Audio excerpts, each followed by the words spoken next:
Alright, so in this lesson we're going to be having a look at the, I suppose you'd say, traditional conservative or classically liberal philosopher. Well, I wouldn't really say classically liberal. It is disputed sometimes. I'd probably go more traditional conservative. Yeah. Only talk about him in your conservative essays. You can reference him in the liberal ones though. Thomas Hobbes, and he lived between 1588 and 1679.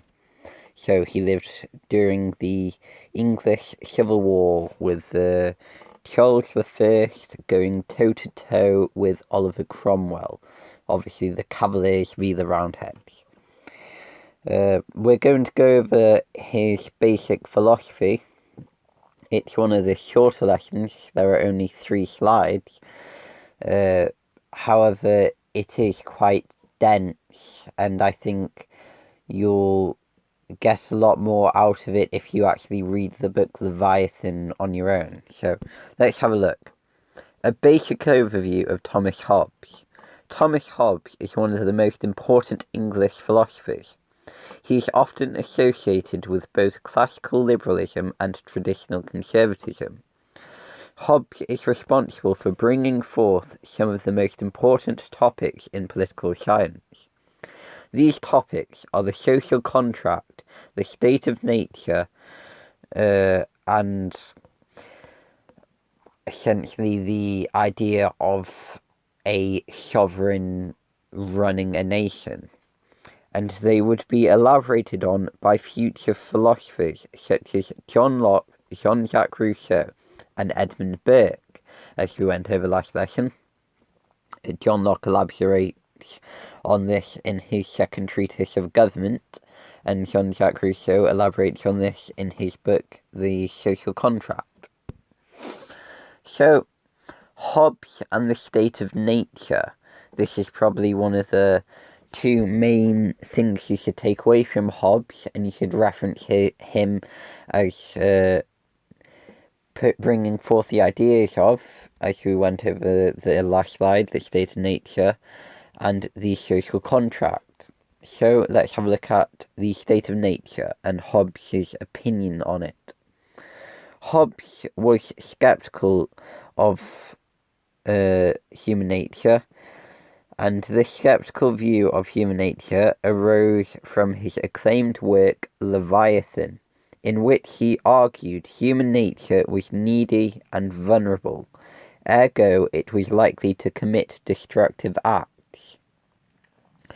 Obviously that means that he does not believe in egoism or any kind of hedonism like the utilitarians.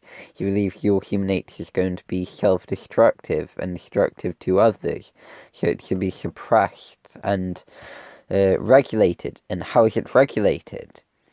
Hobbes believed that these negative facets of human nature could be controlled by the state and the social order, by having the social contract regulate behaviour.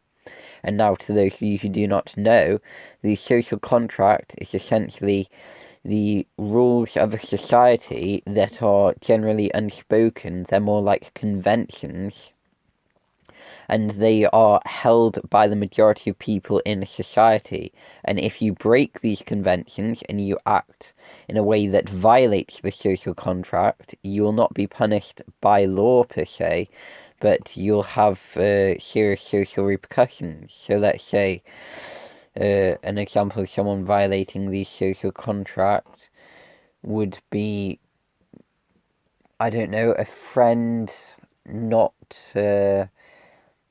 being true to their word and hurting obligations that they've made. So let's say a friend says, I'm going to go to your birthday party, and they don't show up, and they do this repeatedly, so they're constantly trying to get rid of obligations that they have made. Obviously this is going to make them not popular, and if, let's say, the group of friends like, oh, he's not doing as he says he does, he's never true to his words, well, they're going to have a negative view of him, and he may be pushed out of their friend group and become a social outcast. And that is the result of violating the social contract. So, I just want to say that the social contract is self-regulating because the populace of a state come up with it. It is natural conventions from within them, which essentially means it's rather democratic, to be fair. And if anyone violates it, you don't need law enforcement because anyone will enforce the social contract because it's beliefs that they hold themselves. Hobbes believed that prior to the inception of the state, there was no cooperation nor on any voluntary arrangements between individuals. This contradicts the classical liberal idea of natural rights. Hobbes believed that the state of nature was solitary, poor, nasty, brutish, and short, where people were in constant fear of violence and death. This is the polar opposite of the view of the state of nature espoused by Jean-Jacques Rousseau, who believed within the state of nature humans lived in perfect harmony.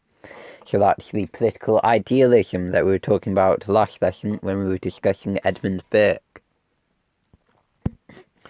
So, Hobbes and the state of laws. Hobbes believed that this natural chaos brought about by the state of nature came from the absence of any formal authority, so essentially from a lack of laws and law enforcement by the government. Because obviously, although the social contract is self-regulating, without a sovereign and a social hierarchy to enforce the social order, you're left in a constant state of barbarism. Hobbes believed that the state of lawlessness was so disastrous that a populace living under a tyrannical government did not have the right to partake in a revolution, as the state of lawlessness would be worse than the tyranny. John Locke opposed this view and believed a populace had the right to overthrow a tyrannical government, and in case you're curious, so did Thomas Paine. Hobbes believed that if a government were to be overthrown, the conflicting opinions of the revolutionaries would culminate in a perpetual cycle of war and government overthrow. Hobbes did not consider human nature to be entirely irrational, in spite of the fact that his view of it was very pessimistic.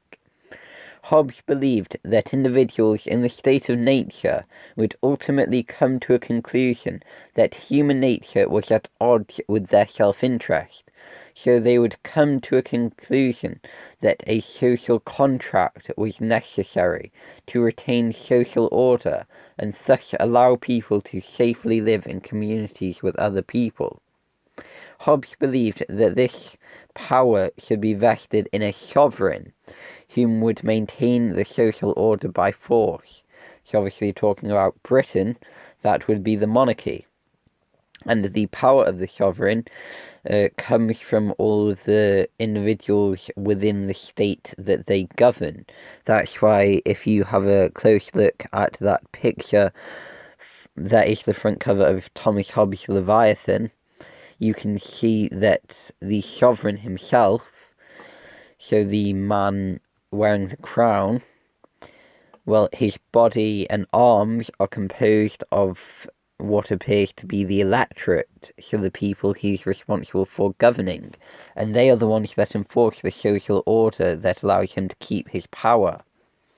So, that's been a brief look at Thomas Hobbes and the two main parts of his philosophy, his theorizing on the difference between the state of nature and the state of law, and his opinions on the social contract, how it comes into existence, and how it maintains order within a society.